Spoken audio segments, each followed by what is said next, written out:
안녕하세요. 뉴스 속 날씨 이세나입니다. 아침, 저녁으로 큰 일교차를 보이고 있는 요즘 같은 날씨에는 면역력이 약한 영유아나 노년층은 특별히 건강관리를 잘해야 하는데요. 오늘 뉴스 속 날씨에서는 면역력이 떨어지기 쉬운 환절기 건강관리법에 대해서 자세히 알아보도록 하겠습니다. 순천향병원 유병욱 교수님 전화 연결돼 있습니다. 교수님 안녕하십니까? 네, 안녕하세요. 네, 요즘처럼 찬바람이 불기 시작하면 의뢰 감기가 찾아오는 걸 좀 당연히 생각하는 분들 많으신데요. 감기는 왜 걸리는 건가요? 사실 감기는 감기를 일으키는 바이러스에서 생길 수 있는데요. 365일 계절에 관계없이 발생하게 됩니다.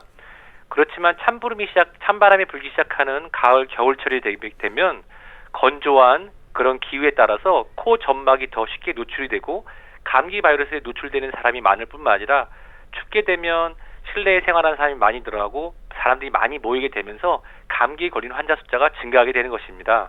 네. 그런데 똑같은 조건인데도 어떤 사람은 감기에 잘 걸리는가 하면 또 어떤 사람은 감기에 잘 안 걸립니다. 감기에 잘 걸리는 어떤 특별한 이유가 있을까요? 감기에 잘 걸리는 환자분들을 우리가 면역력으로 설명할 수 있겠습니다. 면역력이 약한 5세 미만의 영유아나 65세 이상의 어르신 또는 당뇨나 고혈압 등의 만성질환을 가지신 분들은 면역력이 떨어져서 감기에 잘 걸리는 경우가 있는데요. 또 하나 건강한 젊은 층에서도 개인 위생을 잘 관리를 안 하거나 과도한 다이어트 또는 잘못된 식이 습관으로 면역력을 잃은 경우에도 감기에 잘 걸리는 이유가 됩니다. 네, 면역력이 약해지면 감기에 잘 걸리기 쉽다 이런 말씀 해주셨는데 그럼 감기 말고 또 면역력이 약해지면 잘 걸릴 수 있는 질병 어떤 게 있을까요? 우선 그 면역력이 떨어지게 되면 여러 가지 감염 질환에 노출되게 되는데요. 최근에 많이 인지되고 있는 대상포진이 또 다른 예가 될 수 있겠습니다. 이 대상포진이라고 하는 것은 수도와 같은 바이러스에 의해서 감염이 되고 어른들의 몸에 잠복하고 있다가 면역력이 떨어지게 되면 지속적으로 나타나서 괴롭히는 질환인데요. 이 대상포진은 우리가 중장년층에서 면역력이 약해지면 나타나는 것으로 알려져 있습니다. 또한 날씨가 추워지게 되면 기존에 혈압이 있던 환자분들이 고혈압으로 고생하는 경우도 있죠. 네, 제 주변에도 이 대상포진 때문에 고생한 분들이 좀 계신데요. 처음에는 그냥 감기인 줄 아셨다고 하더라고요. 그럼 대상포진의 증상은 어떤 게 있는지 좀 알려주시죠. 우선 대상포진의 증상은 통증입니다. 이 대상포진의 특징 자체로 신경절을 따라서 통증이 나타나는데요. 예를 들어서 오른쪽 등에서부터 오른쪽 갈비뼈까지 있는 피부 밑에 있는 신경절을 따라서 통증이 나타납니다. 초기 하루 이틀은 감기 증상 비슷하다가 피부 주변으로 통증이 있고 4, 5일이 지난 다음에는 수포가 나타나면서 확진을 받게 됩니다. 초기에는 증상이 통증밖에 없기 때문에 피부 밑에 통증이나 또는 담이 결린다는 옆구리 밑에 근육 통증으로 보게 되는데요.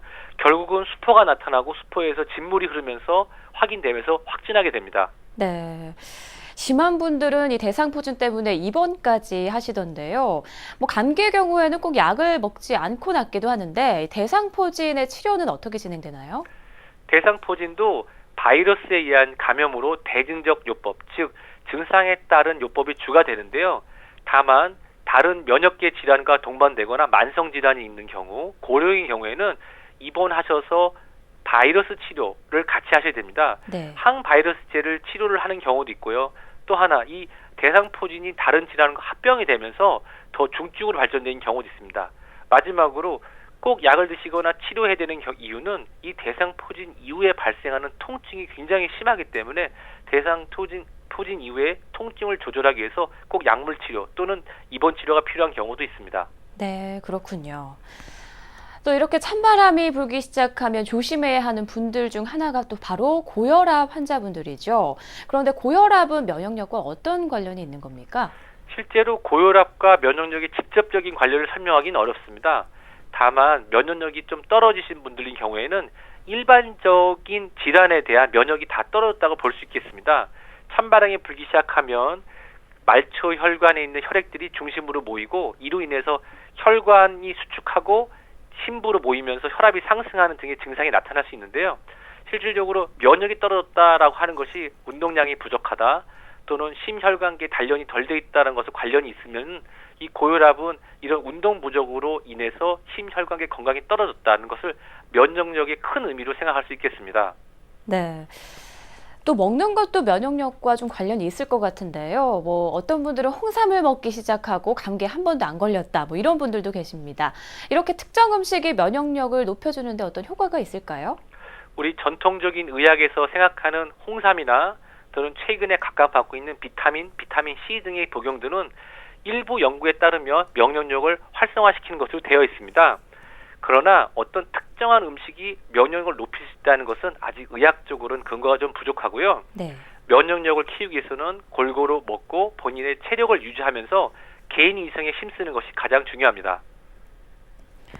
네, 그러니까 평소 식습관 관리를 잘하고 적당한 운동을 하고 또 개인 위생 관리 철저히 하는 게 정답이겠군요. 네, 교수님 오늘 말씀 고맙습니다. 건강하세요. 네.